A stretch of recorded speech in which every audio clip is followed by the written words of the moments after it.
네, 안녕하세요. 룸메이트 우에라이딩 공입니다. 오늘 할 것은 바로 AFC U20 아시안컵 우즈베키스탄에서 열린 조별리그 경기 한번 돌아보도록 하겠습니다. 자, 우리나라는 일단 C조에 속해 있고요. C조에 이제 요르단, 타지키스탄, 오만이랑 같은 조에 속해 있습니다. 각 조 2위까지 토너먼트, 8강 토너먼트죠. 오르게 되고요. 우리나라는 만약에 C조기 때문에 D조랑 8강전에서 맞붙게 됩니다. 자, 그리고 4강에 오르게 된다면요.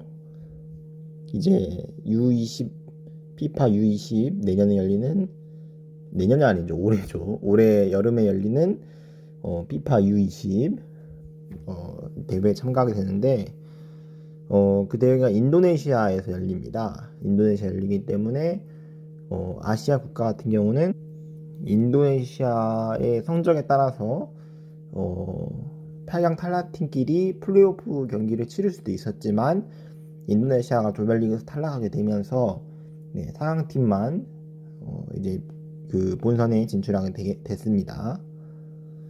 자, 그래서 일단 결론부터 얘기해 드리자면은 조 1위로 진출하게 됐는데요. 자, 먼저 하이라이트 경기 TVN 스포츠 채널에 공식 채널에 올라가 있는 2분 하이라이트 경기 자 보도록 하겠습니다. 먼저 첫 경기는 오만전 경기였는데요. 대한민국 대 요르단 TVN 스포츠. 이건 광고고요. 오만 경기예요. 자, 오만의 그 패스미스를 끊어냈고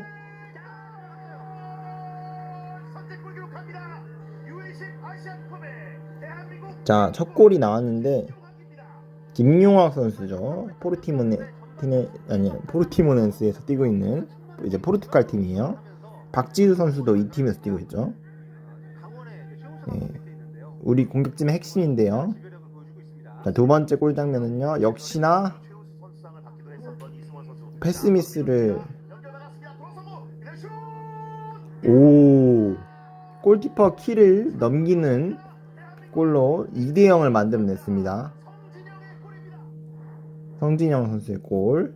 전반전은 이렇게 끝났고요. 두 골로 2대0으로 끝났습니다. 김용화 컷백. 지금 컷백이 완벽했죠. 지금은 골의 정석이다 할 정도로 완벽한 컷백을 보여주면서 3대0을 만들어냅니다. 자, 원투 패스. 강성진 선수한테 패스 해주고요. FC 서울 강성진 선수 좋은 활약을 펼쳐줬던 측면에서 지금 측면에서 중앙으로 그대로 돌파하면서 각을 스스로 만들어냈어요. 네, 완전히 솔로 플레이를 보여주면서 골을 만들어냈습니다. 두 번째 경기는 요르단 경기입니다.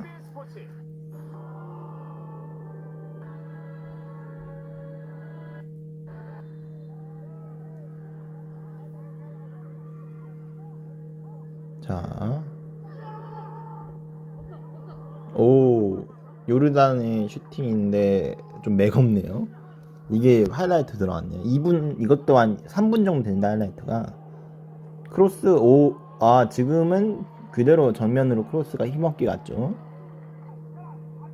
네, 집중하라고, 골키퍼가 얘기해주고 있네요. 지금 위험한 찬스였어요.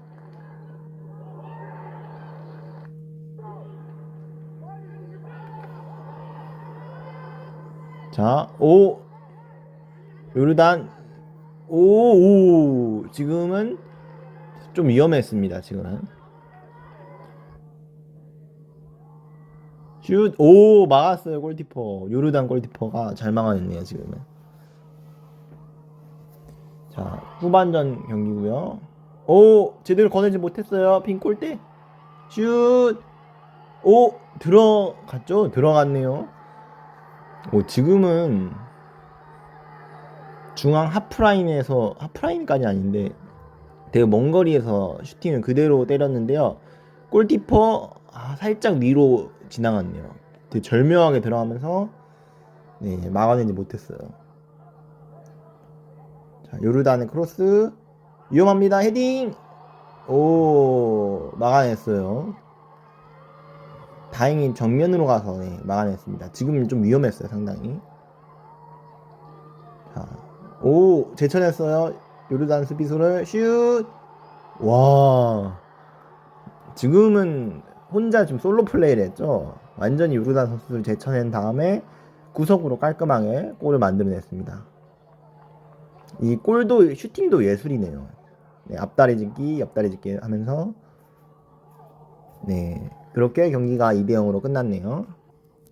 자, 다음 경기 마지막 경기 타지키스탄전 전반전입니다. 자, 우즈베키스탄 바로 옆 나라기 때문에 사실 타지키스탄 관중분들도 몇 분 오셨습니다. 자, 측면 열렸죠? 슛! 지금은 조금 아쉽네요. 일단 코너킥이 선언이 됐어요. 자, 전반 추가 시간. 원투 패스. 반대편 크로스.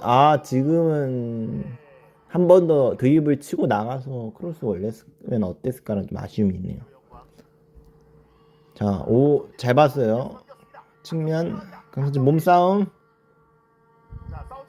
자, 그대로 골키퍼 정면으로 굴러 들어가네요.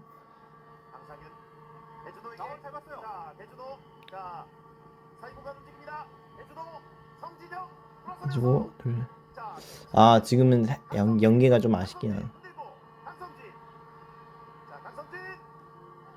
살짝 크로스. 지금은 8명인가요? 지금 9명인가요? 타지키스탄 수비진들이 밀집 수비를 빽빽하게 잘했네요. 슛 때려야죠. 오, 열렸어요. 슛. 골대. 오. 지금은 골대가 좀 아쉽네요. 방금 전 넣었어야 되는 거였는데 슈팅 타이밍도 좀 많이 늦었고요.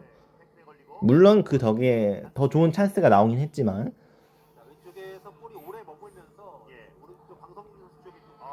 오, 터닝 슛. 오, 그대로 돌면서 터닝 슛 때려왔어요. 자, 그렇게 경기가 그렇게 0대 0으로 끝났습니다. 3차전 경기는. 자, 그렇게 되면서 2승 1무로 조 1위로 올라가게 됐고요. 2위는 승자승 원칙에 따라서 요르단이 타지키스탄이 이기고 2위로 올라갔고 4위가 오만이 되었습니다. 자, 그러면은 다른 조는 어떻게 됐을까요? 다른 조 경기 가볍게 살펴보도록 하겠습니다. 자, 먼저 A조 우즈베키스탄이 있는 홈 경기고요. 홈팀 있는 이제 조고요. 이제 우즈베키스탄이랑 그 인도네시아 두 팀이 또 피파 이번 월드컵 개최국이랑 AFC 개최국이 한 조에 속한 그런 조고, 사실 조 자체는 다른 조에 비해서는 그래도 좀 쉬운 편이다. 그렇게 보여졌습니다.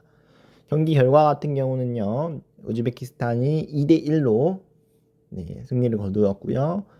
그리고 승자승 원칙에 따라서 이라크가 이기면서 이라크가 이제 우즈베키스탄을 인도네시아를 2대 0으로 이기면서 4위로 올라가게 됐고, 2위로 승점 4점으로 올라가게 됐고요. 인도네시아가 3위, 4위가 시리아가 됐습니다. 자, 그리고 B조 같은 경우는요, 이란이 1위, 2위가 호주, 3위가 베트남, 4위가 카타르인데요. 2조 같은 경우 사실 A조랑 C조랑 좀 다르게 좀 특이했습니다. 마지막 경기까지 누가 8강에 올라갈지 모를 정도로 대혼전이었고요. 사실상 이번 대회 이변이 가장 많이 나왔던 조가 아닐까 생각이 듭니다. B조도 그렇고 D조도 이변이 많았어요, 상당히. 자, 일단 카타르가 3전 전패로 사실 카타르 월드컵 개최국답지 않게 약한 모습을 보여줬고요. 심지어 카타르 입장에서는 본인보다 한 수 아래라고 봤던 베트남한테도 2대 1로 졌습니다. 이란 호주한테 지는 거는 사실 B조가 좀 죽음의 조라고 해서 강팀들이 좀 모여 있었는데요. D조도 역시나 그랬는데요. 이변이 오히려 이런 데서 더 많이 나온 것 같아요. 카타르 입장에서는 그나마 베트남이 해볼 수 있는 그런 상대였는데 베트남보다 더 아래라는 게 이번 대회 통해 증명이 돼버렸습니다. 자, 베트남은 정말 아쉬운 게 첫 경기 호주 경기에서 0대1로 승리를 하면서 이변을 만들어냈어요. 베트남이 또 다시 피파 8강 이제 피파 월드컵에 진출하게 될까? 베트남이 진출하게 되면은 이제 피파 월드컵 첫 주간 대회 진출이잖아요. 남자 쪽에서는 처음인데, 자, 그랬기 때문에 엄청 놀라운 이변이었고, 또 두 번째 경기에서도 카타르를 2대1로 이기면서 마지막 호주전 무승부만 거두어도 올라갈 수 있는 상황이었지만, 호주전이 아니다, 이란전 무승부만 거두어도 이게 이제 나갈 수 있는 상황이었는데요. 사실 상성에 따라서는 베트남이 호주를 1대0으로 이겼고, 그리고 그 호주를 이란이 2대3으로 졌거든요. 그래서 사실 이란을 베트남이 이기는 게 그게 맞는데, 이게 그 카자흐의 기적 때 러시아 월드컵 때 우리나라처럼 좀 꼬였습니다. 그러면서 베트남이 이란한테 1대3으로 졌고요. 결국에 조 3위로 탈락하게 됐고, 베트남은 사실 이란한테 지더라도 카타르랑 호주 결과에 따라서 2위로 올라갈 수 있었는데, 베트남이 탈락하는 경우의 수가 호주가 이기고 베트남이 이란한테 지는 거, 이거 하나밖에 없었는데 그게 정확히 이루어졌어요. 그리고 심지어 마지막 경기에서는 카타르가 호주한테 1대9로 패배했습니다. 네. 1대9면은 거의 야구 스코어죠. 야구 스코어로 패배하게 되면서, 얼마 전에 WBC에서 이제 중국이랑 일본 경기가 8대1로 일본이 이겼거든요. 그것보다 골이 더 많이 나왔어요. 자, 그럼 카타르 입장에서는 대단히 일단 굴욕적인 거고, 베트남 입장에서도 진짜 눈앞에 온 8강이 눈앞에서 날아가 버리는 그런 상황이 연출이 됐습니다. 그래서 1위가 이란, 2위가 호주가 됐고요. 결국 이 두 팀이 올라가게 됐습니다. 뭐 결론적으로 말하자면요, 그냥 올라갈 팀이 올라가게 된 거예요. 뭐 1차전, 2차전에는 이변이 있었지만 결국에 베트남하고 카타르가 탈락하게 됐습니다. 자, 그리고 D조 같은 경우는요, 일본하고 중국이 올라가게 됐고요. 3위가 이제 사우디, 4위가 키르기스탄이 됐습니다. 이 경기가 앞선 B조 같은 경우는 이변이 일어나긴 했지만 그래도 올라갈 팀이 다 올라갔다면은 D조는 올라갈 팀이 떨어졌어요. 이변이 일어났고, 가장 큰 이변은 일단 중국이 좀 심상치 않았던 거. 우리가 생각한 중국이 아니다. 아무래도 그 이제 위구르 쪽, 이제 서아시아라고 하나? 중앙아시아 쪽에 있는 선수들이 중국 대표팀으로, 그쪽에 있는 분들이 이제 중국 대표팀을 많이 참가하게 되면서 좀 중국 대표팀 수준이 좀 올라간 게 아닌가라는 좀 그런 생각도 들어요. 그래서 이름을 보면은 중국인이 아닌 것 같은 이름이 좀 있거든요. 중국 대표팀 이름을 보면은 그 파워로 어떻게 된 건지 모르겠지만 첫 경기 일본전부터 중국이 2를 낼 뻔했어요. 사실 자책골로 중국이 이제 선제골 내면 시작부터 이게 중국이 일본은 잡나? 했었는데 경기 막판에 일본이 2골을 넣으면서 승리를 거두었거든요. 근데 사실 이 2골 자체도 좀 논란이 있어요. 첫 번째 골 같은 경우는 옵사이드, 두 번째 골 같은 경우는 핸드볼 반칙이다라는 논란이 좀 있어요. 그래서 사실 중국이 이겨야 되는 경기인데 이기지 못했다, 어거지로 1등을 올라간 게 아닌가라는 지금 주장도 있거든요. 논란이 좀 있기 때문에 예상외로 중국이 잘했다. 1차전 경기도 지긴 했지만 중국이 생각보다 잘한 경기다, 그렇게 좀 평가가 되고, 그리고 두 번째 경기 사우디 경기에서 중국이 2대0으로 사우디에 잡아버렸어요. 네, 그게 또 이변이고, 마지막 키르기스탄 경기에서는 하지만 1대1 무승부로 끝났습니다. 자, 그러면서 우리나라 8강 상대가 정해졌죠. 네, 중국으로 정해지게 됐고요. 우리가 중국 하면은 사실 좀 얕잡아 봅니다. 좀 쉬워 보이고. 또 중국이네? 또 1승 꽁으로 먹겠네? 그런 생각하게 되는데, 사실 중국이랑 이 연령대에서 13년인가? 13년 동안 한 번도 진 적이 없어요.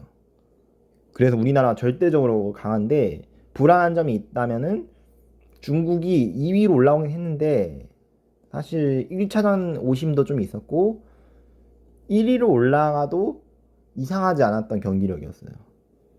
조별리그에서 일단 보여줬던 걸 보면은. 그래서 중국이 아닌 것 같은, 네, 그런 점을 우리가 좀 조심하게 볼 필요가 있습니다. 어쨌든 중국만 이기면 우리나라는, 네, 이제 피파 본선에 진출하기 때문에 더없이 중요한 경기고, 우리는 뭐 4강 진출을 넘어서 우승까지 바라보고 있기 때문에 당연히 중국 정도는 잡고 넘어가야 되는 그런 경기입니다. 자, 그래서 8강 대진 전부 나왔고요. 우즈베키스탄이랑 호주가 붙게 됐고요. 홈팀이랑 호주 이렇게 붙게 됐네요. 호주 같은 경우는 사실 점점 이렇게 경기력이 지금 계속 올라오고 있는 추세이기 때문에 처음엔 좀 실망감이 좀 있었는데 점점 올라가고 있어요. 그래서 오히려 우즈베키스탄이 좀 더 불리하지 않을까. 네, 호주가 이기지 않을까. 네, 그렇게 생각해 봅니다. 자, 그리고 두 번째 경기가 이제 이란하고 이라크 경기인데, 이 경기가 두 팀이 또 만났네요. 진짜 기가 막히게 다른 조였는데도 결국 두 팀이 8강을 만나게 됐어요. 네. 객관적인 전력은 이란이 앞서고 있지만 그 이상으로 두 팀의 앙숙광리가 엄청 깊죠. 우리나라 따지면 뭐 한일전 같은 거예요, 사실. 그만큼 중요한 경기고. 자, 우리나라 한일전도 중요하지만 이제 중한전, 한중전이라 중한전이 아니라 죄송합니다. 한중전이라 하죠. 한중전 경기 8강에서 붙게 됐고, 당연히 우리나라가 이기는데 걸도록 하겠습니다. 그리고 일본하고 요르단, 여기도 뭐 일본이 이길 것 같은데 사실 요르단이 좀 반전을 일으킬 수 있는 또 언더도 그런 걸 좀 노려봐야 되는 그런 상황입니다. 자, 그러면은 이어서 8강 경기도 같이 보도록 하겠습니다. 네, 8강전 경기 전부 끝나게 됐습니다. 자, 먼저 제일 먼저 열렸던 경기 12일 토요일 우리 시간으로 7시, 현지 시간으로 3시에 열렸죠. 이란하고 이라크 경기부터 보도록 하겠습니다. 이란 이라크 경기 제가 얘기한 대로 일단 상당한 라이벌리가 있고 우리나라로 따지면 거의 한일전이기 때문에 엄청난 빅매치가 됐었는데 빅매치까지는 모르겠지만 엄청난 라이벌리가 있는 경기예요. 자, 근데 경기가 제가 이란의 승리를 예측했는데 이 연령대에서는 사실 이란이 약해요. 우리가 아는 이란은 성인 대표팀에서 강한 모습을 보여줬고 역시나 양 팀 다 유효 슈팅 없이 계속 미드필더진에서 뺏고 뺏기는 공방전이 이어갔고요. 후반 막판에 이제 이라크의 알자심 엘 라이비라는 선수가 후반 추가시간에 골을 넣으면서 0대1로 이라크가 승리를 거두게 됐습니다. 그리고 이어서 열린 개최국 우즈베키스탄하고 호주의 경기였는데 제가 이 경기에서도 호주의 승리를 예측했는데 아무래도 실력 쪽에서 호주가 조금 더 우위에 있지 않을까 생각했는데 역시나 이게 홈 어드밴티지라는 걸 무시할 수 없잖아요. 경기 결과가 정규 시간에서는 1대1로 끝났고요. 양팀 거의 비슷한 시간에 호주, 그 다음에 우즈베키스탄 연속으로 골을 넣었죠. 그러면서 1대1 그리고 승부차기에서 5대4로 우즈베키스탄이 이기게 되면서 8강전에 우즈베키스탄이 오르게 됐습니다. 자, 그 다음에 대한민국과 중국 경기는 마지막에 보고요. 먼저 일본하고 요르단 경기부터 보도록 하겠습니다. 2대 0으로 일본이 이겼는데요. 전반전은 요르단의 그 역습 과정에서 요르단의 공격이 상당히 매서웠는데 다행히 실점 없이 잘 막아냈고 요르단이 이제 결점을 보이면서 2실점을 하게 됐고 결국 일본이 8강전에 진출하게 됐습니다. 자, 그리고 대한민국하고 중국의 경기인데요. 여담이긴 하지만 이 경기는 당연히 우즈베키스탄이 열렸기 때문에 우즈베키스탄 관중 분들이 우즈베키스탄하고 호주 경기는 관중이 33,000명이 오셨는데 다른 경기는 전부 100명에서 한 200명 정도 오셨어요. 근데 유독 대한민국하고 중국 경기는 500명 가까이 오셨어요. 관중분들이. 먼 해외에서 경기가 열리는데도 이렇게 많은 분들이 오셨고 사실 이 관중의 대부분이 중국인입니다. 역시나 중국인은 해외에도 있어요. 그러다 보니까 역시나 중국인의 그 엄청난 홈 어드밴티지 사실상 홈 같은 심지어 중국 선수가 전반 초반에 골을 넣었을 때는 진짜 환호성이 터질 정도로 여기가 중국 홈인가 생각이 들 정도로 그런 경기였고요.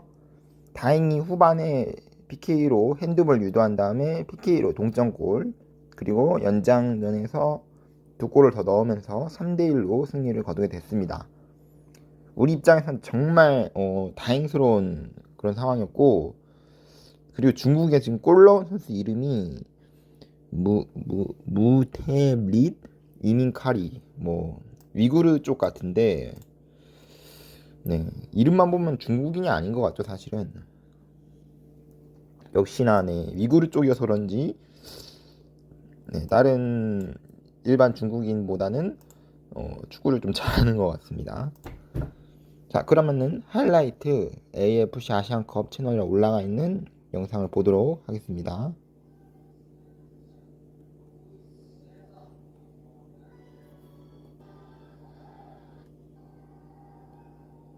중국 분들이 좀 보이네요, 확실히. 오, 지금은 헤딩을 엄청 강하게 했어요. 우리나라 선수가. 와, 저걸 막았네요. 다 들어갈 것 같은 볼을 골라인 근처에서 골키퍼가 잘 막아냈습니다. 오늘 사실 골키퍼 선방이 상당히 좋았거든요. 자, 패스미스. 오! 골키퍼 틈 사이로 넣은 것 같은데. 중국인이 아닌 것 같은데. 중국 대표팀인지 우즈베키스탄 대표팀인지 약간 이해가 안 가긴 하지만. 오, 골키퍼랑 그 사이로 나왔네요. 자, 좀 가슴이 철렁하네요. 지금 중국 공격이 상당히 매서워요. 뭐 어쨌든 중국 대표팀이니까 어떻게 됐든 간에. 우리나라의 슈팅을 오늘 골키퍼가 잘했어요. 근데 지금도 살짝 크로스바를 넘어갔죠. PK 김용학 선수가 깔끔하게 넣으면서 오히려 비명 소리가 들리네요. 골을 넣었는데 1대1 동점으로 정규 시간에는 끝이 났고요. 연장전 자 받고 깔끔한 퍼스 터치 이후로 골을 넣으면서 극장골이 나왔죠. 2대1 가슴 트래핑이 상당히 좋았고 깔끔하게 발끝으로 밀어 넣었죠. 자, 짧게 전개 약속된 플레이. 지금은 약속된 플레이가 아주 잘 됐어요. 의도했던 대로 볼이 갔어요. 그래서 추가골까지 넣으면서 3대1로 남은 추가 시간에 득점이 안 터지면서 3대1로 이기게 됐습니다. 일단 다행히 이겨서 망정이지 사실 위험했어요. 후반전에 PK를 그래도 중국 대표팀이 전반 내내 엄청난 집중력으로 우리나라의 공격을 잘 막아냈고 후반전에 정말 골이 없었으면은 진짜 참사가 일어날 뻔한 그런 경기였습니다. 다행히 일단 이기면 장땡이죠. 이겨서 다행이다라고 말씀드리고 싶고요. 이렇게 되면서 4강전 대진이 우리나라는 우즈베키스탄이랑 일본은 이라크랑 이렇게 붙게 됐습니다. 우즈베키스탄 일단 앞서 얘기한 대로 엄청난 홍관중이 예상이 되기 때문에 결승 가기가 확실하다고는 얘기해 드릴 수 없겠네요. 자, 그리고 또 이번 아시안컵이 이변이 많이 일어나고 있기 때문에 사실 원래대로라면은 일본하고 한국이 결승전에 맞붙을 가능성이 높지만 일단 좀 더 두고 봐야 되는 그런 상황입니다.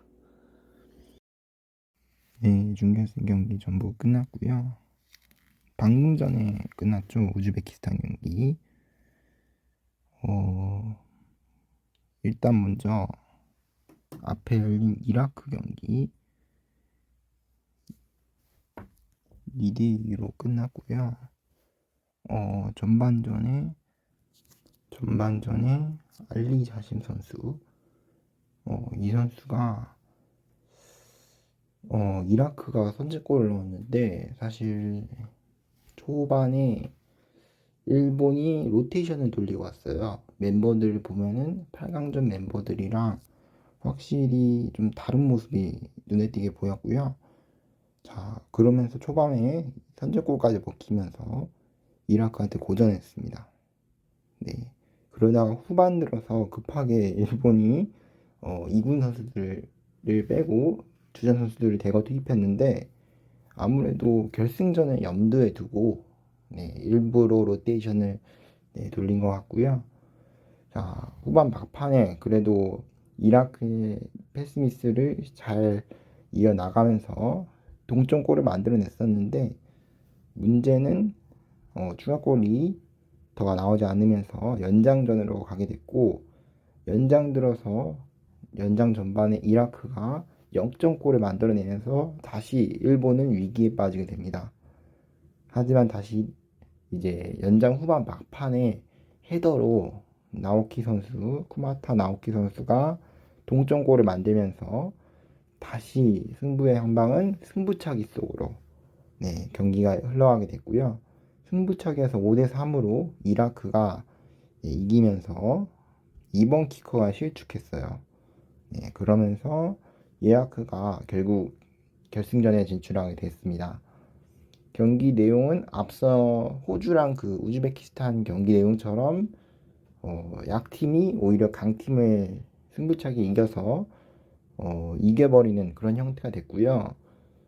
특히나 연령별 대표팀에서는 사실 강팀, 약팀이 구분하기가 좀 애매한 게 이라크 같은 팀은 약팀보다는 약간 중간에 있는 팀이에요. 아시아에서. 그래서 오히려 이런 팀들이 강팀을 이기는 경우가 심심치 않게 이번 대회에 보이고 있습니다. 역시나 우즈베키스탄 경기도 그런 방식으로 흘러갔는데요. 일단 정규 시간 내에선 0대0으로 끝났고 연장전에서도 0대0으로 끝나면서 승부차기로 갔어요. 제가 개인적으로 생각하기에는 우리나라가 이제 우즈베키스탄한테 경기 내용은 전체적으로 좀 밀렸어요, 사실은. 후반 초반에 들어서 우리나라가 다시 주도권을 잡고 공격을 전방에서 높은 위치까지 올라가서 풀어나가는 그런 장면들이 많이 보였는데 일단 우즈베키스탄이 5백으로 내려앉았고 전체적으로 양 팀 다 좀 조심스러웠어요. 워낙에 서로가 친선 경기도 가지기도 했고 서로가 조심스러웠어요, 사실. 너무 잘 알고 있기 때문에. 그러기 때문에 공격을 나서기보다는 좀 안전하게 플레이하려는 모습이 눈에 띄게 보였고요. 그래서 양 팀 다 진짜 상대 실수 한 번만 나오면은 그걸 발로 골로 이어버린다. 그런 생각으로 치열한 중원 싸움을 보여줬습니다. 자, 그래서 양 팀 다 찬스들이 많이 안 나왔고요. 하지만 연장 후반 들어서 사실 우리나라가 급격하게 체력이 떨어지면서 우즈베키스탄한테 위험한 찬스들이 많이 나왔어요. 그 찬스들을 이제 김준호 골키퍼, 우리나라의 김준호 골키퍼가 위험한 찬스들을 전부 다 막아내고 선방하면서 사실 이 경기에 MOM을 뽑자면은 네, 진짜 김준호 골키퍼가 아닐까 할 정도로 놀라운 활약을 펼쳐줬고요. 그 우즈베키스탄에 개인적으로 인상 깊었던 선수가 그 제파로프 선수였나? 이제 왼쪽 측면에서 뛰는 선수인데 네, 이 선수가 볼을 잡으면은 움직임이 달라집니다. 본인이 공간을 만들어내서 네, 측면에서 가마차기.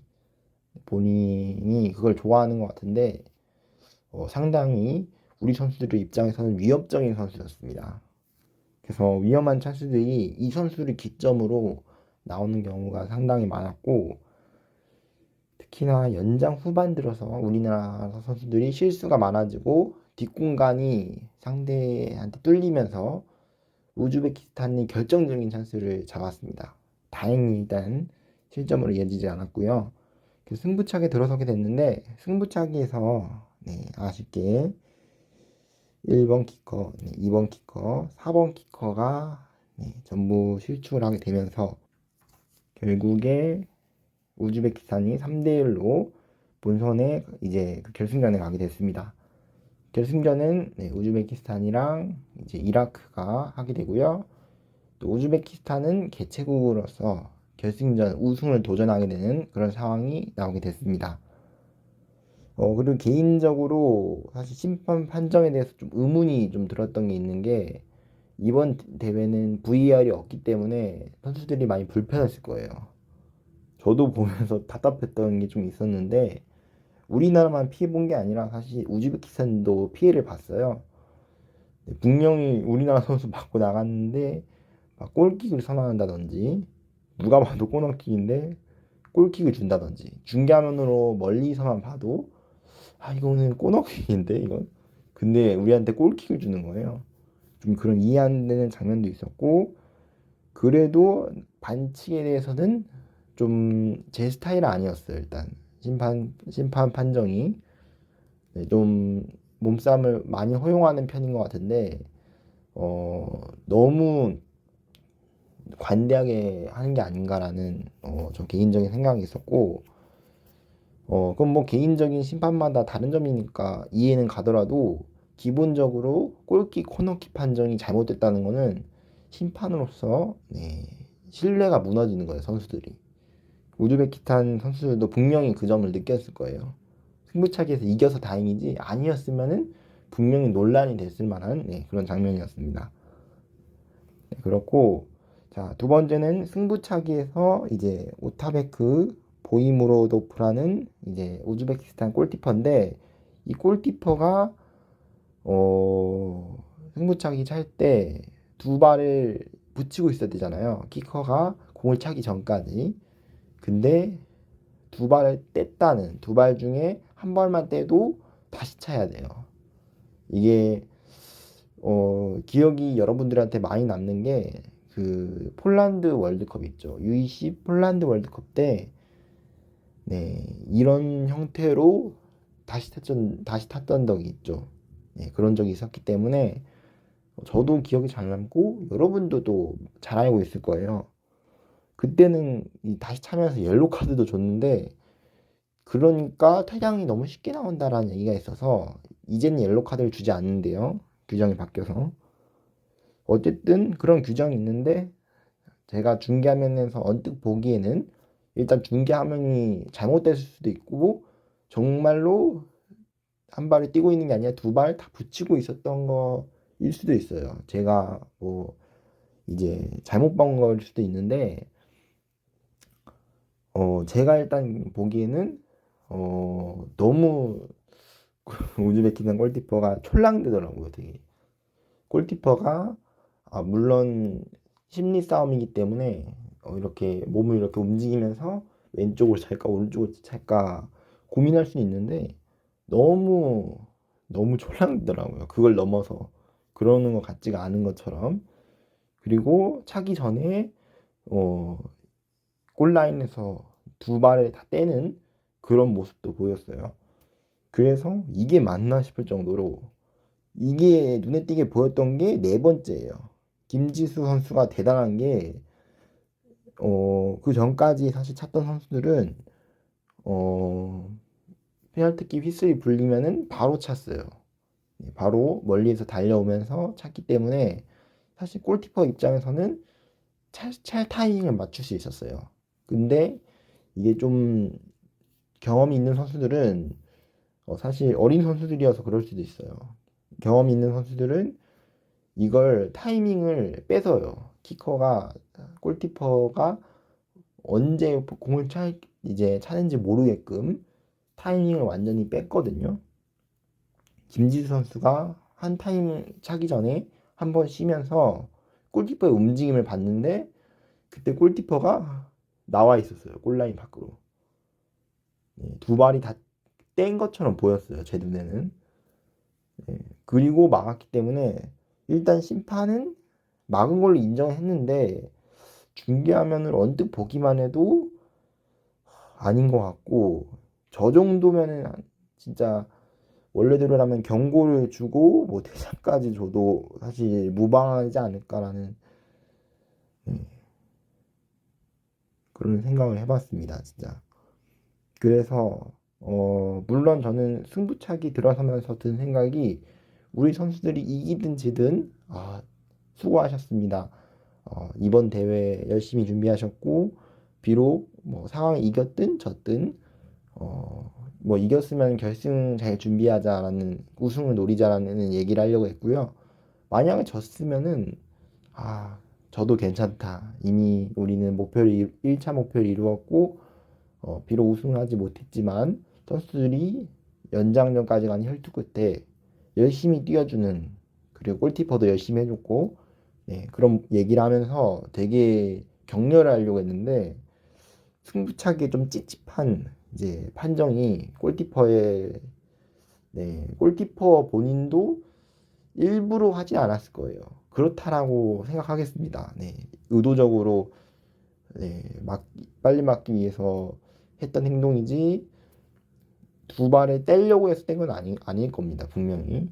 그러겠지만 본인이 한 행동이 규정상 맞지 않은 거고 제가 보기에는 일단 뭐 우즈베키스탄 사람들이 보기에는 다르게 보일 수도 있겠죠. 근데 객관적으로 봤을 때 이게 뭐 우즈베키스탄이랑 대한민국 경기여서 그런 게 아니라 객관적으로 봤을 때 마지막에 그 장면은 논란 여지가 있다. 심지어 이제 김은중 감독님이 직접 항의하는 모습도 보였는데 그래서 옐로 카드까지 받았죠. 항의할 만하다고 생각해요. VR이 없어서 그렇지 VR 다 돌려보면은 심판 판정이 잘못됐다는 게 뻔하게 보이거든요. 그리고 이게 더 문제가 있는 게 이제 옵사이드 드는 부심이 혹시나 이제 골키퍼가 발이 떼고 있을까봐 골라인 근처에서 보고 있어요. 바로 옆에서 중계화면에서도 이제 잡히거든요. 골라인 근처에서 보고 있는 거. 근데도 다시 차라고 안 한 게 정말로 두 발을 붙이고 있어서 그런 걸까? 아니면은 심판이 그냥 보지 못한 걸까? 심판의 역량 문제인 건가? 여러 가지 생각이 듭니다. 자, 어쨌든 결과를 떠나서 선수들한테 정말 수고 많으셨다라고 얘기를 드리고 싶고요. 그리고 개인적으로 우즈베키스탄 선수들도 홈 경기이긴 하지만 홈에서 열심히 뛰고자 노력했을 거 아니에요. 그래도 뭐 골키퍼가 좀 문제가 있었지만 노력을 했기 때문에 좋은 경기력을 보여줄 수 있었고 비록 공식 결과는 무승부로 나오지만 대한민국 선수들 열심히 뛰었다는 거 알아주셨으면 좋겠습니다. 자, 일단 기분중공 같은 경우는 다음 이제 여름에 열리는 U20 인도네시아 경기를 준비하게 될 예정이고요. 저는 결승전만 이제 바로 리뷰해 드리도록 하겠습니다. 결승전 경기 우즈베키스탄하고 이라크 1대 0으로 우즈베키스탄이 이겼습니다. 자, 그러면서 우즈베키스탄이 개최국인데 우승까지 확정짓게 됐고요. 이 PK 한 방이죠. 이 PK 한 방으로 사실 우즈베키스탄이 이라크 상대로 승리를 거두었어요. 이 경기도 사실 경기 내내 좀 조심스러운 경기였어요. 앞서 우리나라랑 이제 우즈베키스탄도 그렇고 일본하고 이라크 경기도 그렇고 특히나 우리나라랑 우즈베키스탄 경기는 상당히 조심스러운 서로가 서로를 잘 알고 있기 때문에 조심스러운 경기였는데 역시나 이 결승전 경기도 양 팀 다 되게 이렇게 네 AFC U20 아시안컵 우즈베키스탄 경기 전부 살펴봤고요. 우리나라 안타깝게 준결승에 탈락하긴 했지만 그래도 이제 그 올해 여름에 열리는 인도네시아 피파 월드컵 U20 경기에 출전권 얻었기 때문에 남은 기간 김은중 감독님이 준비를 잘하셔서 또 다른 선수들도 준비를 잘해서 월드컵을 대비해야 할 것 같습니다. 자, 그럼 저는 다음 시간에 더 좋은 컨텐츠로 찾아뵙도록 하겠습니다. 그럼 여러분, 바이.